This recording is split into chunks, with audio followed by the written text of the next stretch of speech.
Hello YouTube family, कैसे हैं आप सभी। एक बार फिर से आप सभी का मेरे YouTube channel private education centre में स्वागत है। यार, मैंने आपको पार्ट 1 और पार्ट 2 आपको प्रोवाइड करा दिया है। ठीक है, ये पार्ट 1 और पार्ट 2। यदि आप वीडियो को नहीं देखे हैं तो आपको वीडियो के नीचे जो डिस्क्रिप्शन है उसमें दोनों का लिंक मिल जाएगा, आप जाकर देख लीजिए। यदि आप पार्ट 1 और पार्ट 2 दोनों को देख लेंगे तो ये पार्ट 3 जो है वो उसे समझना आपके लिए बेहद ही आसानी होगा। ठीक है, तो आज मैं लेकर आया हूँ आप लोगों के लिए पार्ट 3। ठीक है, पार्ट 3 तो इसमें देखेंगे। ठीक है, आगे जितने भी है इसको कोशिश करेंगे कवर करने की। ठीक है, वीडियो काफ़ी लंबा हो सकता है। ठीक है, लेकिन वीडियो को छोड़ कर नहीं जाना, आपको बेहद ही अच्छे से समझ आने वाला है। तो चलो लेट स्टार्ट। तो चलो यहाँ से स्टार्ट करते हैं। वैज्ञानिकों का मानना था कि जनसंख्या में यदि अनियंत्रित रूप से बढ़ोतरी होगी तो खाद्य संसाधन पर्याप्त नहीं होंगे। ऐसी स्थिति में प्राकृतिक आपदा, परस्पर द्वंद्व व लड़ाई से कुछ जीव मर जाएंगे जबकि कुछ बच जाएंगे। इस तरह से जीवों की संख्या में वृद्धि नियंत्रित रहती है।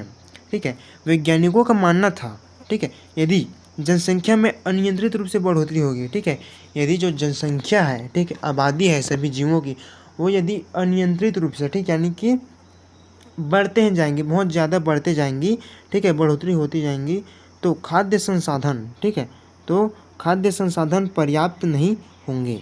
ठीक है, तो उस स्थिति में क्या होगा, तो ऐसी स्थिति में प्राकृतिक आपदा, परस्पर द्वंद्व, लड़ाई से कुछ जीव मर जाएंगे और कुछ जीव बच जाएंगे। इस तरह से जीवों की संख्या में वृद्धि नियंत्रित रहती है, ये कहा है इसमें। ठीक है, यहाँ पर आप लोगों के लिए कुछ क्वेश्चंस हैं, इसे आप देख लो थोड़ा सा।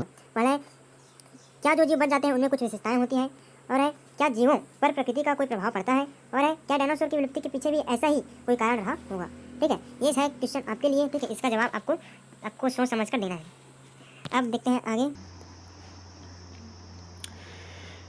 कई वैज्ञानिक इसी दिशा में सोच रहे थे, साथ ही उनके आगे कई सवाल थे। ठीक है, वैज्ञानिक जो है इसी दिशा में सोच ही रहे थे, साथ ही उनके मन में कई ऐसे सवाल थे। ठीक है, तो वो सवाल कौन कौन से थे ये देख लो। तो सवाल कुछ इस प्रकार है, प्रकृति में जीवों की उत्पत्ति कैसे हुई, ये पहला सवाल है। ठीक है, और है क्या सभी जीव पृथ्वी पर उनके वर्तमान रूप में ही कहीं से डाल दिए गए हैं। ठीक है, दूसरा जो सवाल है वो उसमें कह रहा है कि पृथ्वी में जीवों को, ठीक है, पृथ्वी में जीवों को कहीं से डाल दिए गए हैं क्या, ऐसा सोच रहे हैं वैज्ञानिक लोग। और है या प्रकृति में जो जीव बच जाते हैं उनमें बदलाव आता है या फिर वो विलुप्त हो जाते हैं। ठीक है, वैज्ञानिक जो सोच रहे हैं कि प्रकृति में जो जीव है, ठीक है, वो विलुप्त हो जाते हैं या फिर कोई दूसर जीव का रूप धारण कर लेते हैं। ठीक है, ये सोच रहे हैं। जैसे हमने पिछली कक्षा में पढ़ा है कि कोशिकाएं पूर्ववर्ती कोशिकाओं से उत्पन्न होता है। ठीक है, आपने पिछली कक्षा 9th कक्षा में पढ़ा है कि कोशिकाएं जो होती है, ठीक है, कोशिकाएं जो होती है पूर्ववर्ती कोशिकाओं से उत्पन्न होती है, और इन्हीं कोशिकाओं से क्या कोशिकाएं बनते हैं, बहुकोशिकीय जीव बनते हैं।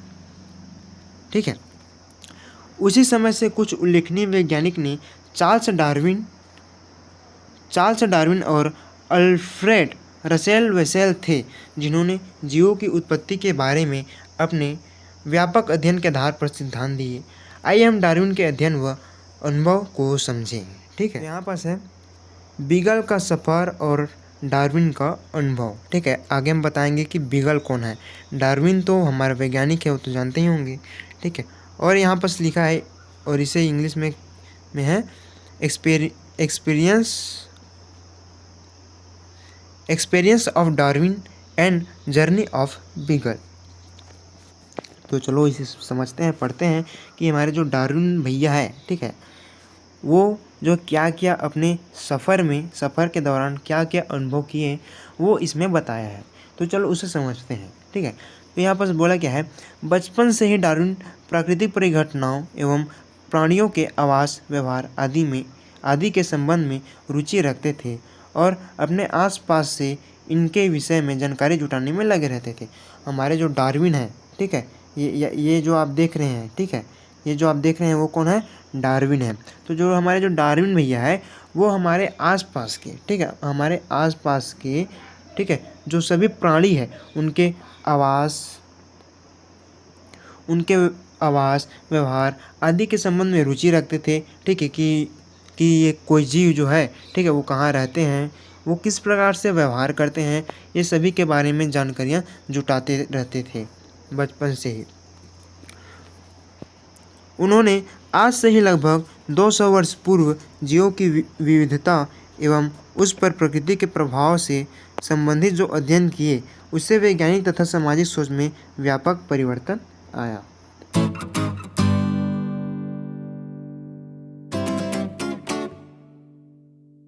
चलो अब यहाँ पर जो क्या लिखे उसे पढ़ते हैं। यहाँ पर से सन 1831 में डार्विन को इंग्लैंड से दक्षिण अमेरिका होते हुए पृथ्वी की कई महाद्वीप की सैर करने का मौका मिला। डार्विन को कप्तान के साथी के रूप में HMS बीगल नामक जहाज में अन्वेषी यात्रा करनी थी, ठीक है। तो सन कब की बात है, सन 1831 में डार्विन को, ठीक है, डार्विन को कहाँ से कहाँ होते हुए, तो इंग्लैंड से दक्षिण अमेरिका होते हुए पृथ्वी के कई महाद्वीप, ठीक है, पृथ्वी के कई महाद्वीप में सैर करने का क्या मिला, मौका मिला। डार्विन को कप्तान के साथी के रूप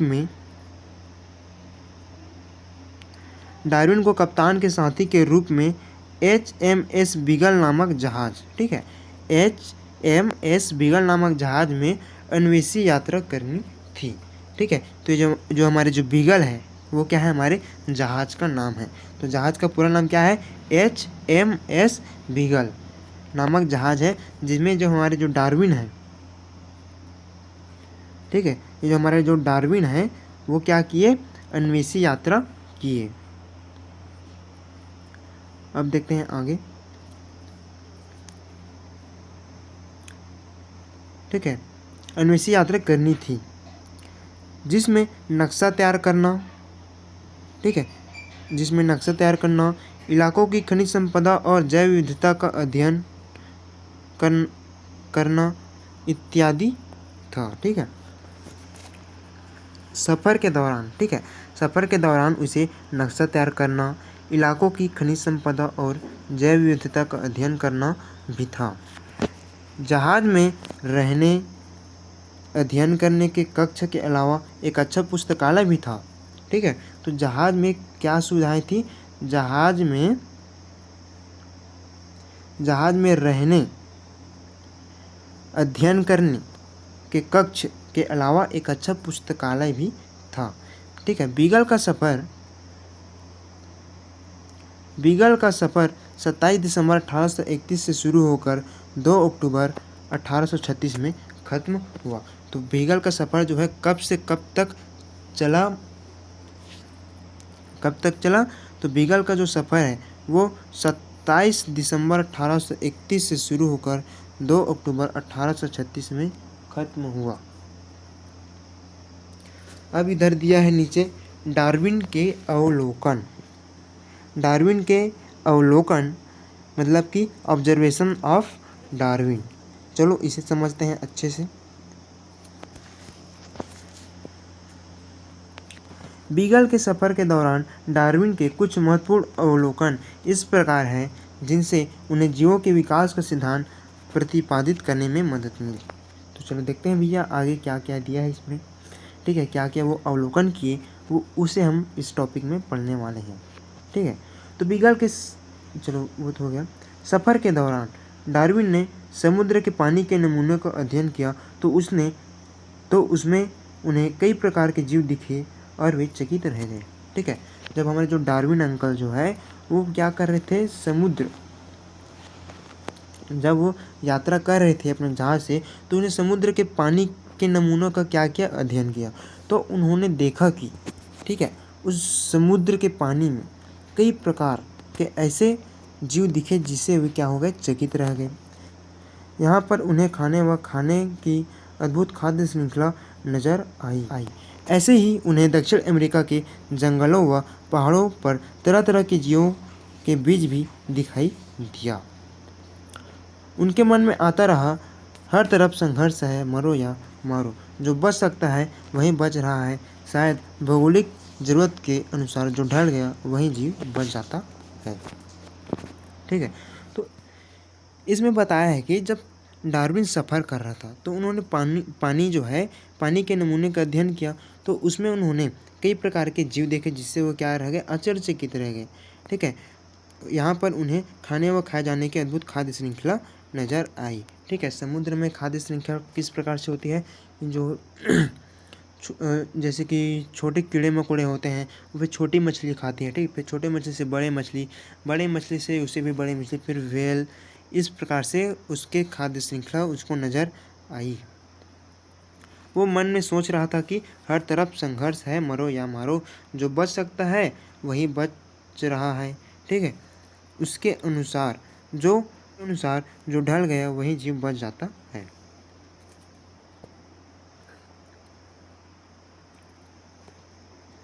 अब देखते हैं उष्णकटिबंधीय जंगलों के कई विविध प्रकार के प्राणियों और उनके आवास का अवलोकन डार्विन ने पहली बार किया था। और है दक्षिण अमेरिका पहाड़ों के ऊपर उन्हें ऐसी चट्टानें मिली जिनमें समुद्री जीवों के जीवाश्म मिले। साथ ही उन्हें एक ऐसे भूकंप का अनुभव हुआ जिससे समुद्र की सतह लगभग 3 मीटर तक ऊंची हो गई थी। इस प्रकार का अवलोकन यह दर्शा रहा था कि समय के साथ महाद्वीप और महासागर में व्यापक रूप से बदलाव आ सकता है।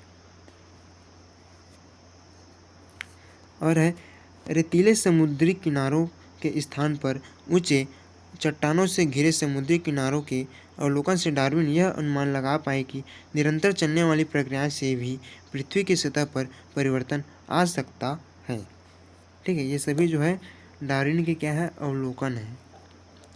विशालकाय विलुप्त स्तनधारियों, सरीसृपों इत्यादि के जीवाश्म से उन्हें पता चला कि पूर्व के जीव और वर्तमान के जीवों में भिन्नताएं के साथ साथ समानता भी है। अर्थात पृथ्वी की सतह पर परिवर्तन के साथ साथ जीवों में भी परिवर्तन आया होगा। यहाँ पर सरीसृप किसे कहते हैं आपको मैं बता दूं। सरीसृप से क्या है, तात्पर्य है जमीन पर रेंगने वाला जीव। ठीक है, तो इसे कुछ इस प्रकार से बोल सकते हैं, प्राणी जगत का एक ऐसा समूह जो पृथ्वी पर सरक कर चलते हैं, यानी कि फिसल कर चलते हैं। इसके अंतर्गत सांप, छिपकली, मेढक, मगरमच्छ आदि आते हैं। ये कुछ इस प्रकार से है डार्विन का जो अवलोकन था। और यहाँ पर क्या आप जानते हैं करके दिया है, इसे थोड़ा देख लेते हैं।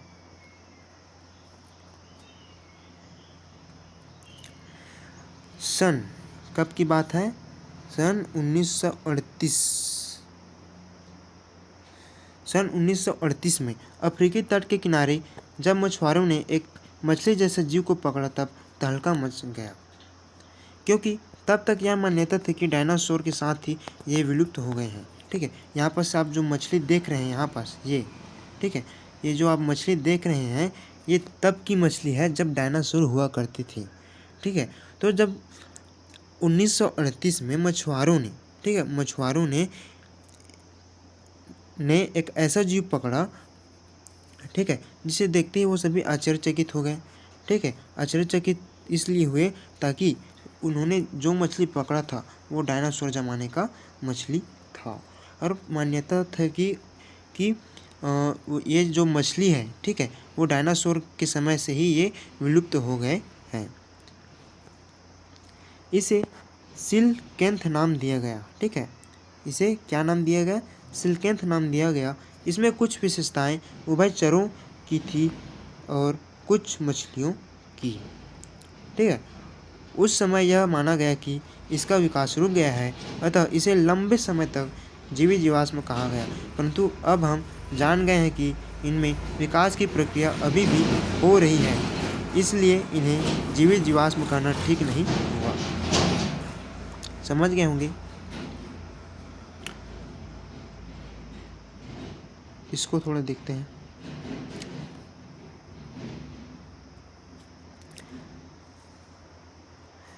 गलापागोस की द्वीप समूह पर डार्विन के कुछ विशेष अवलोकन।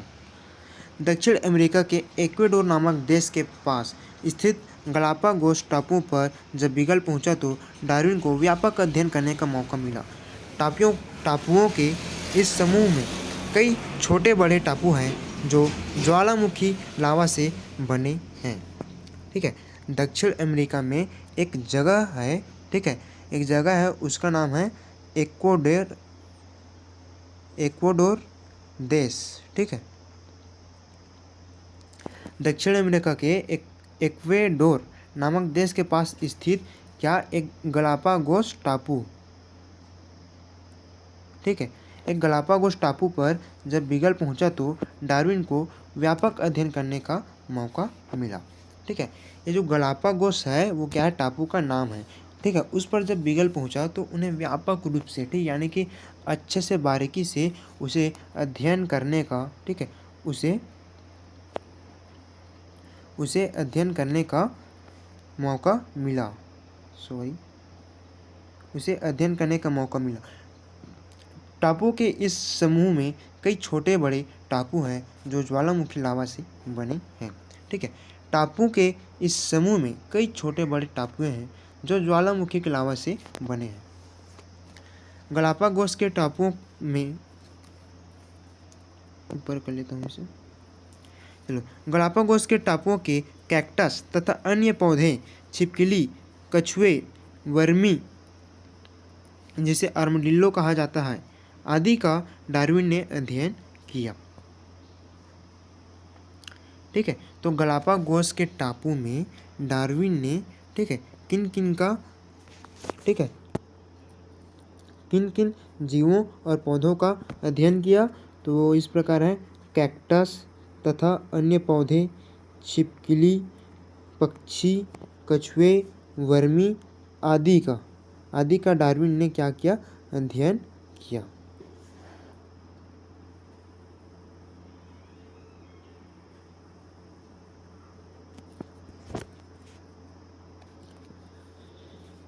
चित्र 5 में आप देख सकते हैं, बीगल का सफ़र आगे बढ़ा तब उन्हें और कई प्रकार की भू आकृति, विविध प्रकार के जीव और उनके आवास के बारे में अध्ययन करने का मौका मिला।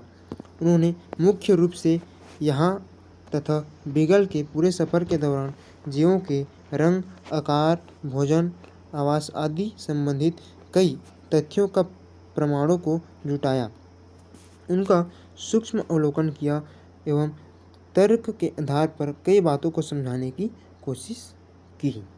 ठीक है, बीगल के सफ़र के दौरान उन्होंने जीवों के रंग, आकार, भोजन और आवास आदि संबंधित कई तथ्य व प्रमाण को जुटाया। किसने? बीगल ने। ये जो चित्र है उसको मैं आपको दिखा दूं।